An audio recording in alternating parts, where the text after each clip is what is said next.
Welcome everyone to my first ever review video. What better way to start than with checking out the Call of Duty series, starting with the very first one.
The first ever Call of Duty game was released on October 29th, 2003 on PC, published by Activision and developed by Infinity Ward. There was a remastered high-definition version of the game that was released later in December of 2009 for PS3 and Xbox 360.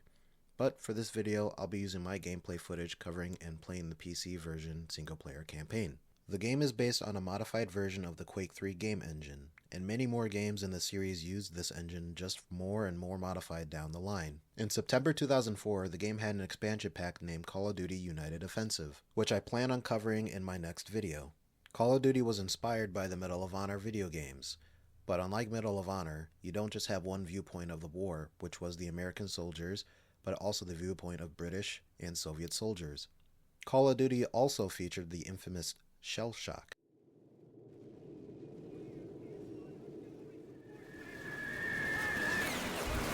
Yeah, that. Don't you just love the tinnitus sound accompanied by the muffling and blurred vision? Yeah, awesome that they did that with the very first game. With that brief history out of the way, let's start with the story of the single-player campaign. Then in the final section of the video, I'll give my own personal thoughts on the game. If you like the video and want to support me, hit the like button and subscribe, and I'll make sure I can pump out more videos.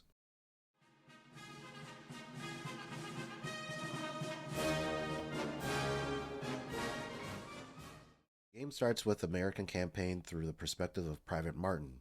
You play through a tutorial learning the basics of the game through a training camp familiarizing the player with the controls and weapons being trained by Captain Foley and Sergeant Moody, two guys you'll see for most of the American campaign. The first mission occurs towards midnight on June 5th, 1944, as part of the airborne operations which began the invasion of Normandy. The mission begins as Martin lands outside the town of Santa Maria Iglesia. I'm not French. Just play the audio clip. Whenever this comes up, I'll just play the audio clip. Sainte-Mère Église. Thank you. All right, moving on. So, Martin lands outside the town of Sainte-Mère Église. as a pathfinder to lay a drop zone beacon for the other paratroopers. The paratrooper drops end up being scattered, leaving Martin in a mixed unit formed from various companies. This mixed unit clears nearby farmhouses of German soldiers, ending the first mission. In the second mission, the group fights to secure Sainte-Mère Église. They also disable several anti-aircraft tanks, and that's all that happens in this mission. The third mission begins when they manage to hold off the town until early morning, when the soldiers are suddenly attacked by German mortar fire, infantry, and a tank. Martin must acquire a Panzerfaust from the church to destroy it. Afterwards, he and a few others must go reinforce the northern approach to the village where Martin must take out another tank. The soldiers then attack the German mortar crews. Captain Foley realizes he must get word to battalion headquarters that he needs reinforcements. He assigns Martin, along with Private Elder and Sergeant Moody, to drive from Sainte-Mère-Église to Sainte-Marie-du-Mont. The fourth mission is the first on-rail section, which begins when Martin, Private Elder, and Sergeant Moody are along Highway N13, meeting fierce opposition, but they keep driving until their car is damaged by a tank. They then go to a garage to commandeer another vehicle. They quickly drive away and arrive safely at the battalion headquarters. In the fifth mission, Martin and several others assault Brecourt Manor to destroy German artillery. After this mission, it is revealed that Martin's unit will be detached from the 101st Airborne Division for special missions behind enemy lines due to outstanding performance. Because, you're literally just like a one-man army taking out a bunch of enemies. But I mean, they're kind of helping you, the AI, but kinda. In the sixth mission, on August 7th, Martin and his unit assault the chateau in the Bavarian Alps of Germany to rescue 2 British officers. One of them you might recognize, Captain Price, and Major Ingram, and also to find maps and documents. Very cool. Also to note, this isn't like the same Captain Price in the later games. You'll see why later as I explain what happens to him. But this Captain Price you could think of him as like his grandfather, I guess. So anyways, they find Captain Price, but they don't find Major Ingram, so he's been moved to another castle.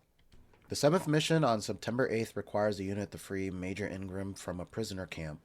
The mission is timed, requiring the player to free Major Ingram and return to the escape truck within 10 minutes before the Germans can arrive with reinforcements. The American campaign ends for now, continuing later for one more mission for the epilogue.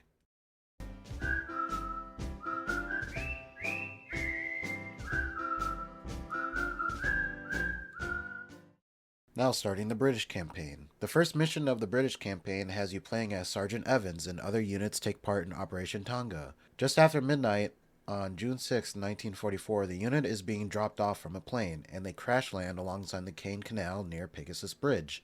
They capture the bridge and defend it from nearby German forces. Also to note, this mission sucks. The next mission is just past noon on the same day. The unit protects the bridge from a German counterattack, which includes several tanks. They hold the bridge until reinforcements from the 7th Parachute Battalion arrive. Also, this is probably my least favorite mission in the game. Mostly because this mission, you're surrounded literally by like so many German soldiers, and then like tanks keep popping up, and you gotta like go on the cannon, destroy the tanks, and then you gotta get off the cannon and also take out all these other German soldiers that are trying to all shoot you at once, while the AI is not really helping you out that much.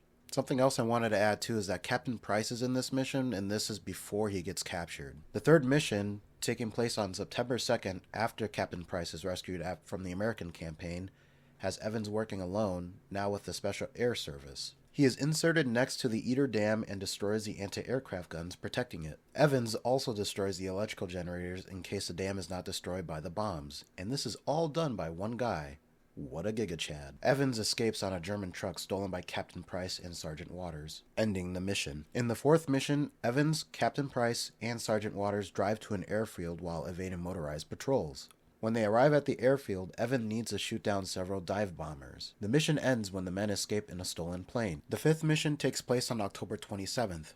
The three infiltrate the German battleship Tirpitz. Evans and Captain Price board the ship in disguise using forged papers. Evans plants explosives, retrieves the ship's patrol logs and documents indicating the fleet movements of the German Navy, and makes it back to the boat. However, Captain Price has been killed. But don't worry, he'll be back later in the series. This ends the British campaign for now, coming back later in the epilogue. Как я хочу к ним прижаться теперь губами. Starting the Soviet campaign, the first Soviet mission occurs during the Battle of Stalingrad on 18th of September 1942. You play as Private Alexei Ivanovich Voronin, and he is on one of the many barges transporting Soviet soldiers across the Volga River, many of which are destroyed on the way by German artillery or aircraft. Once across, Voronin is unarmed and must avoid machine gun fire and find an experienced sniper to help him out. Soviet artillery eventually clears out the German machine guns, allowing Voronin and the others to enter Red Square. The second mission begins in Red Square with many retreating Soviet soldiers being killed by fellow Soviets. I mean, yeah, they would kill their own men if they were retreating. It's pretty messed up, but that's what it was like. They would just literally kill deserters. Voronin helps capture the square, which is defended by 2 tanks and some machine guns. He does this by taking flanking maneuver with a fellow Soviet soldier and finds a sniper rifle in a building overlooking the German front lines. After killing the German officers, who have been calling reinforcements, Soviet artillery destroys the tanks. The unit makes their way through the rubble-filled streets to a railway station. In the third mission, Voronin travels through the train station and part of the city to reach Major Zubov of the 13th Guards Rifle Division. Following this, Voronin is promoted to Junior Sergeant. Yay! The fourth mission on November 9th has Voronin moving through the sewers to avoid snipers, making his way to an apartment building recently captured by Germans. The fifth mission has the unit under the command of Sergeant Pavlov to capture and defend an apartment building. First, Voronin acts as a counter-sniper while another soldier draws the fire of the snipers in the building. The unit then clears the building of Germans and defends against the German counterattack. The sixth mission occurs much later on January 17, 1945, with Voronin promoted to full sergeant. The unit secures a German train repair facility in Warsaw. The next mission takes place just after securing the facility, with the unit making their way to the outskirts of the factories to regroup with the 4th Guard Tank Army. Due to shortages in experienced soldiers, the 8th mission on January 26th requires Voronin to command a tank for the 2nd Guards Tank Army. Along with other tanks, he makes his way toward a town near the Oder River. The 9th mission is also fought in the tank, with Voronin destroying some anti-aircraft weapons and securing the town. This ends the Soviet campaign until later we come back in the epilogue.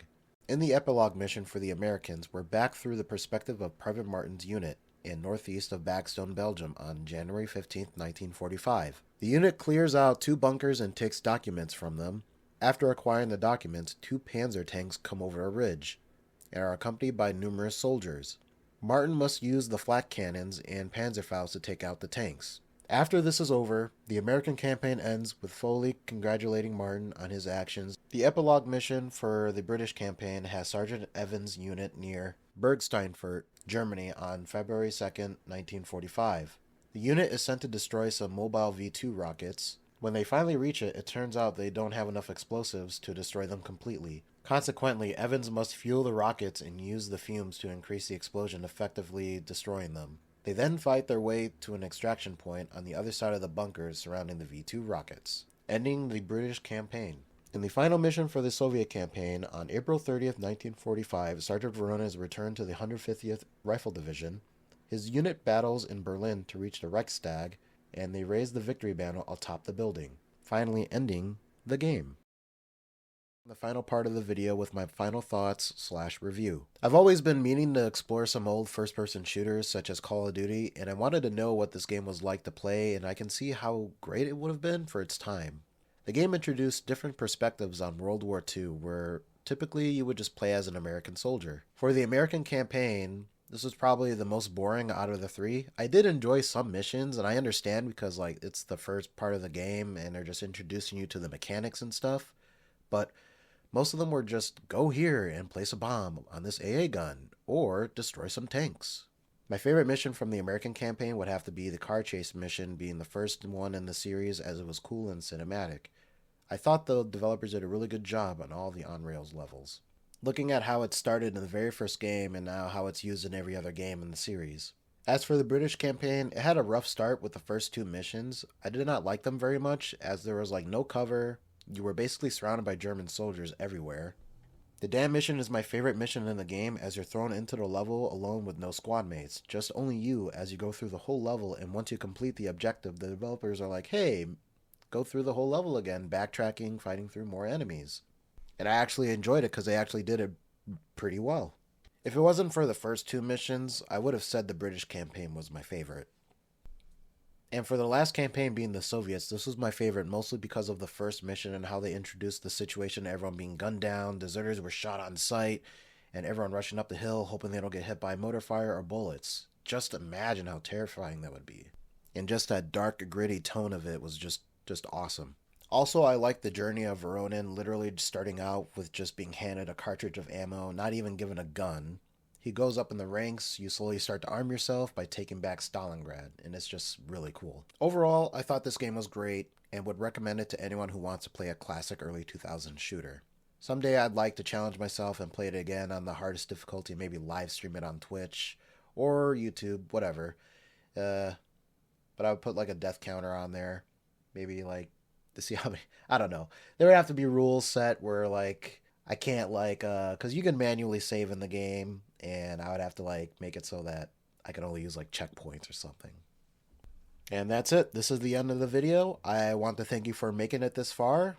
With this being my first major video, I hope I can get your feedback in the comments. Let me know how I did, and yeah, I hope to continue this and improve the quality of my videos. So thank you, and have a good one.